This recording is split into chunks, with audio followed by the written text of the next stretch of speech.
In 1967, when Kenneth Copeland was attending Oral Roberts University, he came home from school one day and he told Gloria, I'm going down to the riverbed, I'm going to pray and seek the Lord. And he did that. And as he was walking the Arkansas riverbed, the Lord spoke to him one word, one powerful word. And he said, nations. And I have somebody here today on our staff at Kenneth Copeland Ministries that is so important to us.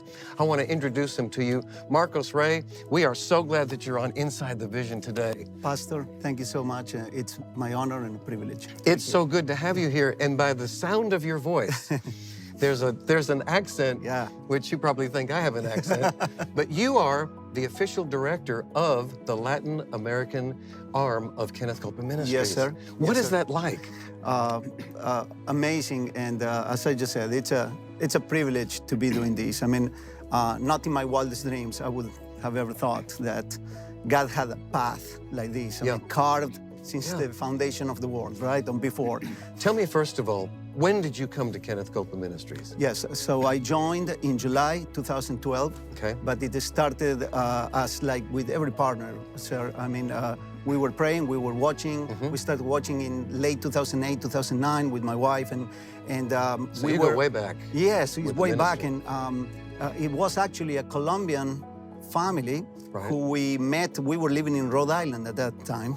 This Colombian person shows up and says, I think you need to listen to this person, because we were talking translations and lip syncing and all of that. And he says, you need to listen to this person. You need to see how they are doing lip sync. It just looks like he's talking in Spanish. And he shows me the videos in just the website. And I was impressed by the quality of that. But because I was bilingual, I wanted to connect to the source because I liked what I was hearing. And so I quickly downloaded all of the Great Lakes 2008 convention.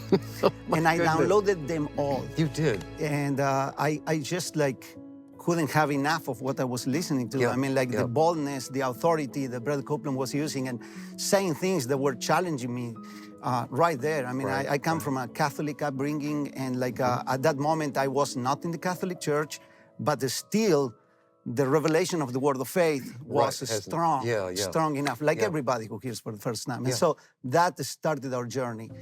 You started developing the office in Latin America. At that moment, the objective was, we need to open something. I was looking for what is God in all of this. And so I prayed a lot with my wife about that. My wife is Colombian, and there was already a major human resources network because of her and her relationships established in Colombia. Now, when did Brother Copeland start going there? The first event we did in Colombia was in August 2017. That was the first time that Brother Copeland, we had a victory campaign on Friday and Saturday. If I recall, I think it was 17 and 18 of August 2017. We did, we moved location, and in May 2019, we had our second victory campaign. And that's when Brother Copeland said, we need to keep coming back in here, but I want to bring a believers convention format. And finally, that happened in September of last year, 2023. We had Jesse Duplantis this time, and we had also Keith Moore, and it was an outstanding event. We had like 3,600 people who attended, unique individuals, but we had like a sustained about 1,200 to 1,500 people on each session. And I'm talking morning sessions and afternoon sessions where in Latin America, people work all the way through Saturday mornings. So having 1,200 people on Thursday morning, Friday morning, Saturday, that's huge, huge for people. And something broke. Something broke when Jesse Duplantis ministered the word on Friday afternoon, and like there was such a freedom, and it was such an anointing of freedom in that place.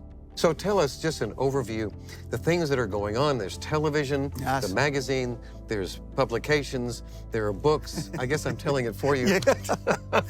Yes, sir. I mean, we are doing a little bit of everything. I mean, the groundwork was, let's print the magazine and the partner letter, let's distribute it from here, let's be a blessing from Colombia to the nations. But then we started adding, okay, so let's print books. And so we started printing the materials locally in Colombia, and then in Peru we did some things as well for some events. And then we started adding let's do radio, because we didn't have, exactly budget to go on TV. Right. And so at that moment, sadly, we had to stop doing our Enlace weekly programs. And so we were on radio only in Colombia and on some other places. Right. And what we took, it was the faith-to-faith devotional. Oh.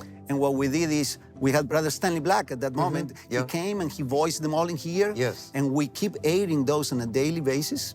And they are widely popular, even to this day. And then we added that. And then shortly after, we restarted on Enlace. So now we are back on track. And we just had our call center, and then we started adding other people, communications team that we started last year, and then we even added a web developer. And we are doing things from Colombia, but not just for Colombia. We are aiming to bless all of KCM internationally out of Colombia. It's about to explode, Pastor. We were talking about it, right? I sense it. It's about to explode. It's the year of more and more and more and more. Más y más y más. Thank you, Marco. Yes, sir. Thank you. It's a pleasure.